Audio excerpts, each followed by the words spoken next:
Growing weary of running from room to room, practicing one-tooth insurance-driven dentistry? Then stay tuned for the latest episode of The Lionhearted, where Dr. Stephen Rasner will hand you the blueprint for what many call the gold standard of general practice dentistry. Hi everyone, it's Dr. Steve Rasner, and I have been a bad podcaster. I know I'm not supposed to tell you these things, but I haven't released a podcast, or I haven't cut a podcast in about 2 weeks. And although you don't know that because I had many in the can, as they say, I have to get back to work, which is what I'm doing tonight. So I've been pretty busy in my lecture circuit, which is picked up this time of year. We're in the early spring almost of 2019. So here I am, and I feel energized and ready to reach out to you guys. I now know that I'm in over 20 countries. So some of you just download me once and I never hear from you again. But those of you that reach out to me, it still inspires me. I don't know how many of these I've done at this point, probably about 15. But I need to get back to work if I'm going to help my colleagues in any way. And I know I can't miss a gap, not even 1 week, or I heard that is like death to the podcast or following business. So here I am. So what do I want to talk about in the next couple podcasts is what it takes again. I don't think I can give you this stuff enough. What does it take to have that really great day, which leads to often great weeks, great months, and thus a great year for you. And by the way, what I did in the very beginning of my career, and I'll be honest with you, I was much better at it then than I am now, is I was a goal setter. And I think that is a good thing for you to get used to doing. And I can remember goal setting an increase in production way back in my first year 2, year 3, year 4 of like $200,000, you know, and which was immense back then. Because I think in my first year of practice, back in 1980, I probably grossed around $300,000, something like that. So that was an enormous growth. And by the way, I probably doubled for the first 5 years I was in practice. So a lot of my principles worked back then and still work to this day. So I think goal setting is a very good thing for you to get used to. I was a young dentist, or even not a young dentist, I would goal set. I would goal set things that have an immediate impact in my life. Because if you don't, honestly, once you reach really high numbers, as I've alluded to in these podcasts, it gets very difficult. A lot of other things come into play. And maybe I'm not the podcaster. Maybe I'm not that guy that can help you get from 4 million to whatever million you're trying to get to. Maybe I haven't even tried to go above where I'm at right now. Maybe that's why I've kind of hoovered around the numbers I've had for years. But another thing I did back then that I think is worthy of mentioning, and I'm going to probably go off on tangents like I always do, because what these podcasts are for me, and at this point with you, are like conversations I feel like we're having with each other after work on a weekend, where you are talking to a friend. Hopefully you'll think of me that way. And you're running by the struggles and troubles that you're running into and what you'd like to achieve. And you know, the reason you're talking to me is that we're friends, but I've kind of achieved a lot in the same industry as you're in.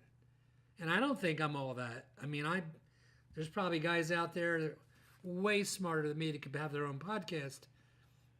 I'm sharing with you what a lot of colleagues in our profession think are really dynamic numbers in terms of what dentists produce a year, what a dentist nets a year, etc. So here I am putting that all back together. So one of the things I used to do is, let's say I had one, and I remember this happening. I had one dental hygienist for years. And I didn't have a goal to have any more than that. So here's how I used to expand for years my dental hygiene empire in my organization is I would go to my staff and say, okay, my goal is to have a second hygiene schedule by the end of this year, and this is how we're going to do it. Just imagine I did that. It's exactly what I did. On a given day, whatever day that was, I said, okay, 90 days from today, we're going to have a...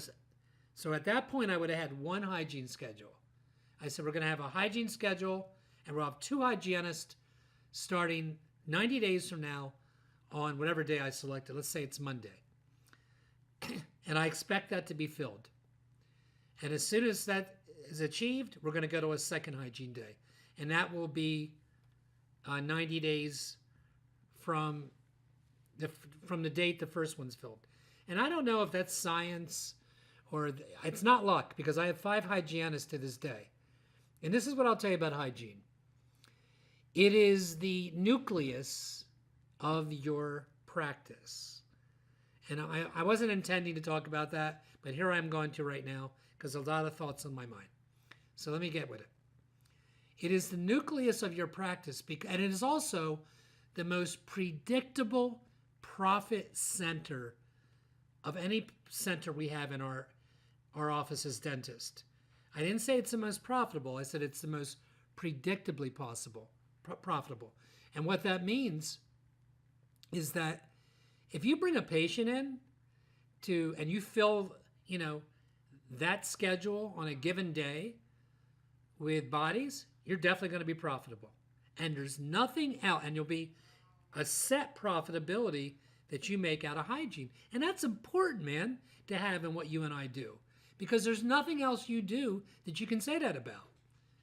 I had somebody come in last week, I think for the 3rd time, and the shade on number 8 and 9 was off still. So now I have a little trick, and I don't know whether you do this.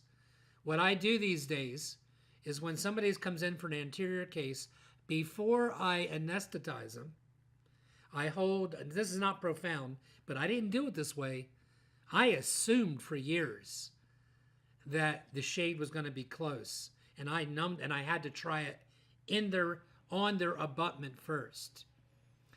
And I would get them numb and put the topical and take the temporary off and do all that. I don't do that today. Today what I do is I hold it up, and I tell them this too. And if I'm close enough in the ballpark that I think I should try it in, then I will anesthetize them. Sometimes you can look, I don't care how long you study and stare at a lab case in a lab bin, you don't know what you're getting. And I'll hold it up, and if I know that it's not even close, I'll send it back, and I haven't even numbed the patient. And I had a patient like this, for the 3rd time, who was freaking me out last week. Well, I don't track, and neither do you, how that cut into the profitability of how long that case is taking, how many visits it's going to take to get that case done. Or maybe I've had cases like you, where I had an implant transfer copied in, and it somehow moved a hair somehow, and so the crown didn't go in. Or there was light occlusal contacts on the crown or bridge I was putting in, or the adjacent contacts were not acceptable to me. And all the other things that you do, I can only think of one service we offer where almost never do you get a patient come out of the chair and say, oh, will you do that service again? I didn't like my cleaning. That almost never happens. So that is why building a sound, profitable hygiene center is a very important foundation. And I want to take that a step further. I want you to Google on your computer a hurricane. You know how it's all swirly in a big storm. Consider that hurricane, the shape of that anyway, to be the nucleus of your practice that you are trying to build in these first 10 years that you're in practice. And you should do everything possible to facilitate that. And I'm going to tell you why in just a second. So that should be your goal. So how do you do that? Well, you have to add new patients. So we'll talk about marketing shortly, I hope. By the way, my email is drrasner@aol.com. Yes, I'm AOL. It's stupid. I'm going to switch soon, I think, to something else, Gmail or something. But for right now, it's drrasner@aol.com. So besides adding new patients, how do you expand the size of the nucleus and make it grow so that this is what eventually happens? Eventually what happens is in 5 or 10 years, this little storm of a hurricane, maybe this is a bad analogy, by the way, enlarges to the point that this is what happens in your weeks. You get new patients coming in, but you also spin off the nucleus, old patients that'll return to you that you thought maybe were gone on to another practice. And by the way, maybe they did go to another practice, but now they're back to you because you have offered something special that not every other office can match. And yes, they will leave you at times. They'll leave you on $1 sometimes, they being patients, because their husband or wife got insurance that saves them a percentage of money instead of going to you. And that hurts. It still hurts to me after 39 years. And I think they're gone. But there's almost nothing more rewarding on any given day when somebody's in my schedule that once left me but came back. And they didn't come back because I'm cheaper or because my fees are less. They came back because they wanted the kind of care that I wish everybody appreciated, but they don't. And you better get used to that if you follow the blueprint that I'm trying to give you. Not everybody wants the road that I offer you. And it's going to hurt. And people will leave you if they can save a few bucks. But flash forward, if you've built this big nucleus, I'm telling you something, there's always somebody spinning off. I mean, I had a patient in my office today. I swear this happened. They've been gone for 14 years. And they came back in today, and unfortunately, they're going to lose. I did probably 8 crowns, full coverage crowns on their maxillary arch. And they're going to end up in a denture because they went from having case type 2, maybe perio, to out of control. It's not even out of control anymore. It's just that if it was my mouth, I wouldn't invest any significant money if I've got 40% bone loss in full coverage or anything like that at this point. So yes, she ended up in a denture. That's what was treatment plan. But anyway, going back to how to increase the nucleus, this is important. It's important that you become a chameleon. A chameleon, I said. That you are flexible with the given personality in front of you and not be compulsive that everybody accepts the treatment that you want them to accept. I will never forget one of my closest friends going through an occlusal continuum with me 25 years ago. So we went through this several courses over 3 years of occlusion, and I'll keep the source of it anonymous. And it was, very good teachings. But he went back to his office in the Midwest and decided he was going to have an office exactly founded on those principles, that every patient would get mounted models in CR equals CO, and every patient would equilibrate them, and all these concepts that are probably beautiful dental concepts, but probably aren't good business ones if you're in the business of dentistry as well. And before anybody attacks me and sends me hate mail, I'm not suggesting that you overlook people with true muscle dysfunction, and that's why they came to you.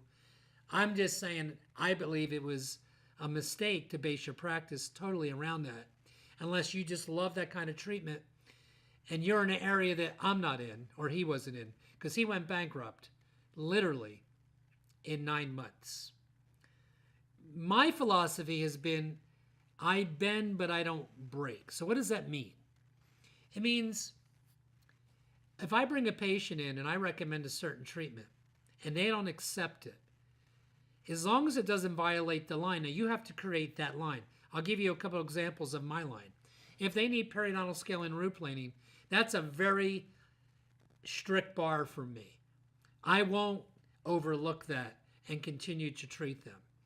I won't call it a G scale, a gingivitis scaling, when in fact that patient required root planing and scaling for 4 quadrants and to be back in a program every 3 or 4 months, whatever I chose.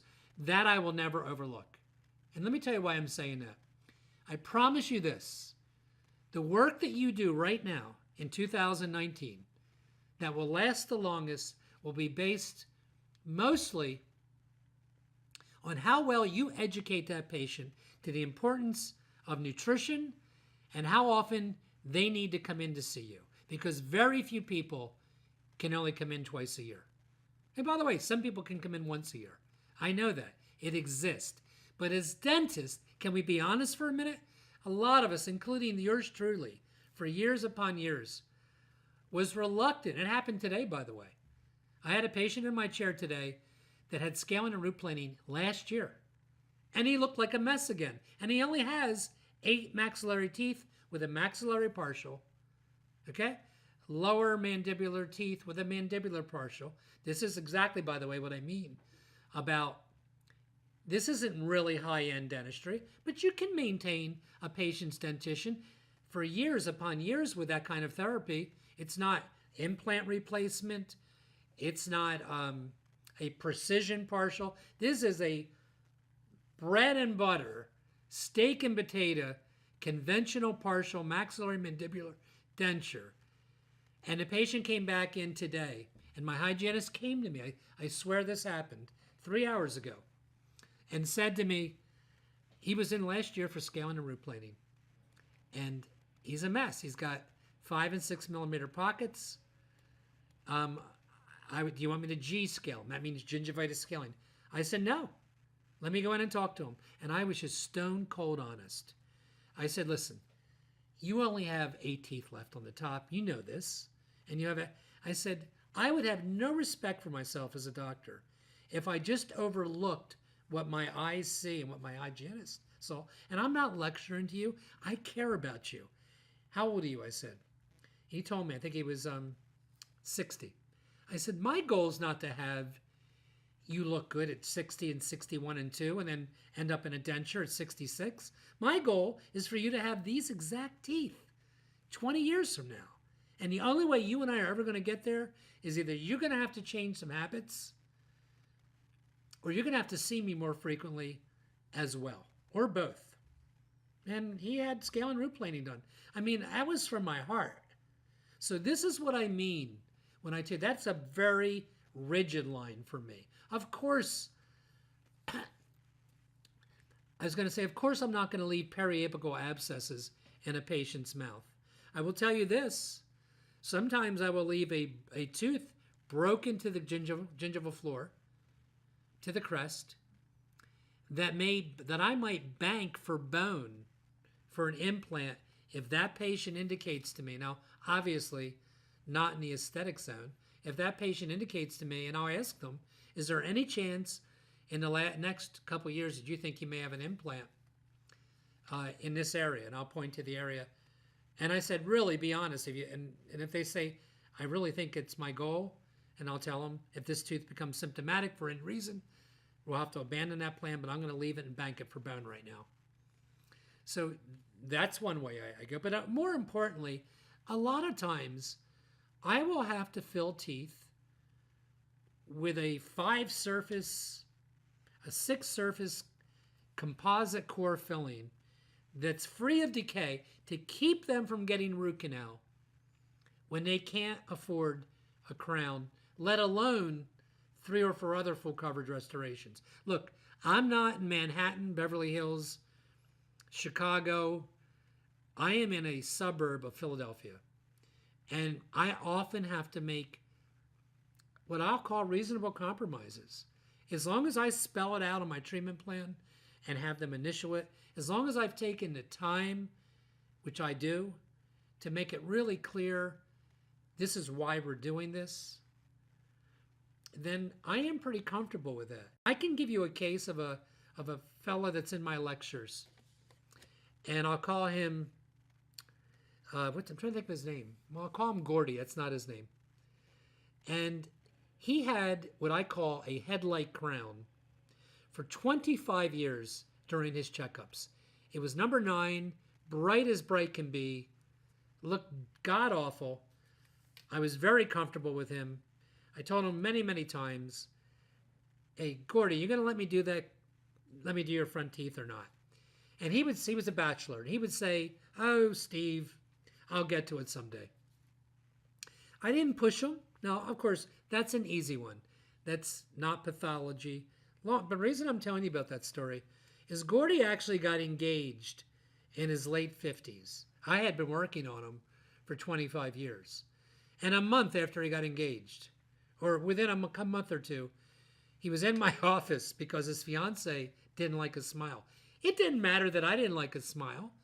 That is sure as heck not a deal breaker for me if somebody wants to go around with an unaesthetic smile. And that would include unattractive composite fillings that are not decayed. They're just yellowed and stone cold ugly.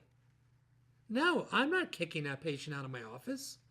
So that's what I mean by, if you do a comprehensive exam, which I've covered and I'm going to cover again in these next couple of podcasts, if you do a comprehensive exam, if you separate what I call the have-tos from the it would be nice to and can use, and they accept the have-tos, which might be, by the way, putting out fires. I told you in an earlier podcast what I call putting out fires. You hear my cats are fighting in the background, sorry. Putting out the fires means that I extract hopeless teeth, teeth that may containing their periodontal health, replacing some missing teeth with a regular, not even a conventional partial, but an acrylic partial with cast clasp, because I don't know where their mouth is really going. Are they really making a change in their approach to oral health with me and what they've done their whole lives? And wouldn't that be better sometimes to follow them and make sure that's the case before we get into more expensive work and commitment by this patient? I have a lot of patients that have got teeth replaced. You know, a good sign for you and for this patient is that they actually indeed maintain the 4-month or 3-month recall you put them on. So learning to be a chameleon on your level, I can't tell you what your level is. I've gave you a couple examples of my level. And growing that nucleus and doing really, really fine work on whatever it is they're agreeing to. You know, because you have to do a 5-surface, which I know is god-awful, composite filling on a tooth that really needs full coverage. I'll do the best one I can do. I'll put in secondary anatomy, everything. Because I really find that I can handle losing patients for financial reasons. I don't want to lose a patient because they thought my work wasn't good. And I'm sure most of my followers out there feel the same way. So we want to really grow, I know I've said it several times, this nucleus. And again, I'm repeating, the reason is because down the road, it's going to feed off to you cases that you didn't expect. People coming back that really liked the way they were treated at your office. And I guess what should resonate here is no matter when you do everything right in this business that you and I chose to do, dentistry, you're still going to lose people. And which brings up the next thing along the nucleus, and that is from the very beginning, you have to have a strong recall. If I was starting over on Monday, I wouldn't wait 3 years to say, oh my God, we have to get recall going in this office. Those of you, I assume you're all understand what I say when I'm saying recall. That's a patient that was due at 6 months or 3 months or 4, whatever the parameter was for that patient, that is now overdue. They did not come in for that visit. And every practice I've ever met, every year I've been in business, there's always been a recall problem. And you know what the problem is? Nobody in the office wants to pick up the phone and call those patients. And I'm here to tell you early on, one way to maintain your nucleus of patients, your patient base, is to, from the beginning, have somebody in your office. There's usually one person, probably the new patient coordinator or the financial coordinator, that doesn't mind having that job, the job of calling a list of those patients that are overdue. And you may as well find out the score. And please, when you make the call, and you train them to make the call, do not say, "Hi, this is Judy from Dr. Rasner's office.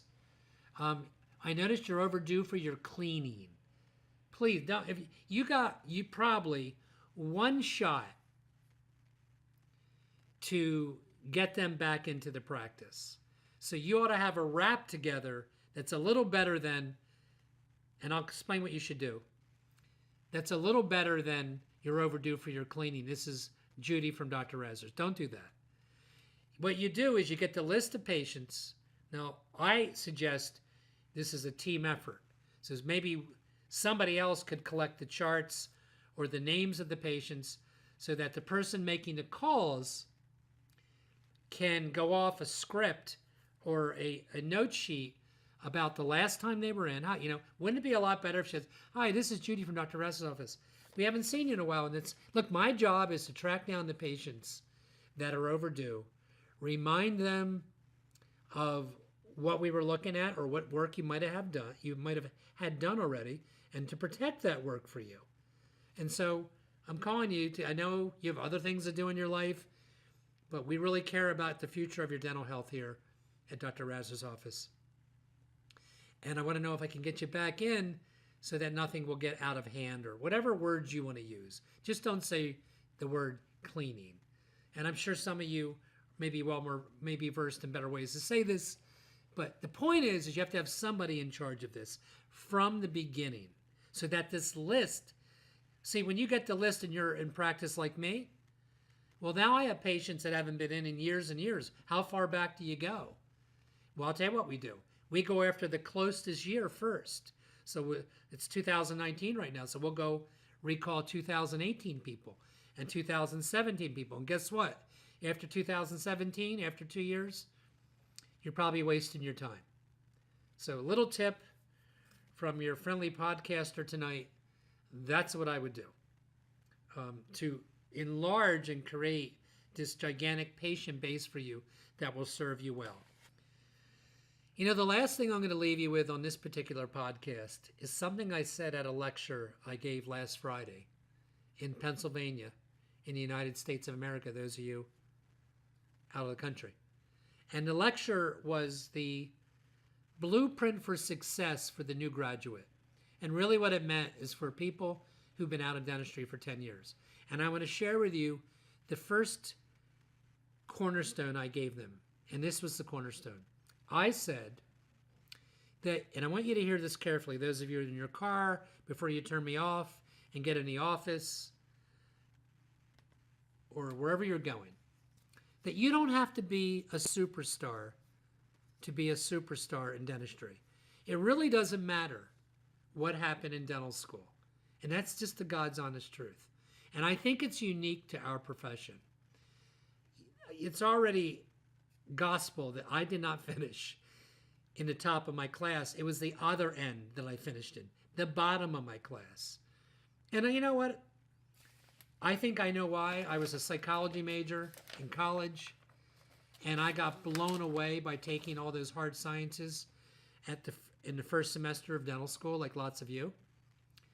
And most of my colleagues had them already. And I held on by the skin of my teeth. And by the time I came up for air by my second or third year, I was already in the back of the class. Well, back of the class, you don't get post-grad offers. And I got 0. So what did I do? Why can you be a superstar if you're not a superstar? Because in dentistry, you have such the gift of continuing education forums from every angle you want. It's beyond belief that if you look in the mirror and complain, the first thing you got to say to yourself is, have I done enough? Let me tell you something. I put out a curriculum every year for myself from probably my second or third year in dentistry. Like I was going to night school. I would take 1 to 2 courses per month. Now, maybe that's overboard. I don't know. But I will tell you something. In our profession, as a general dentist, you can become phenomenal at just about any specialty that exists. And we're going to talk in the next podcast about those skills and how having the skills beyond what you were taught in dental school allow you to have those giant days that I so often have that lead to giant weeks. Because it wouldn't happen without that skill set. Hey, it's been great being back with you guys. I hope I helped you a little bit today. I'll see you next time on the next podcast with the Lionhearted. See you then.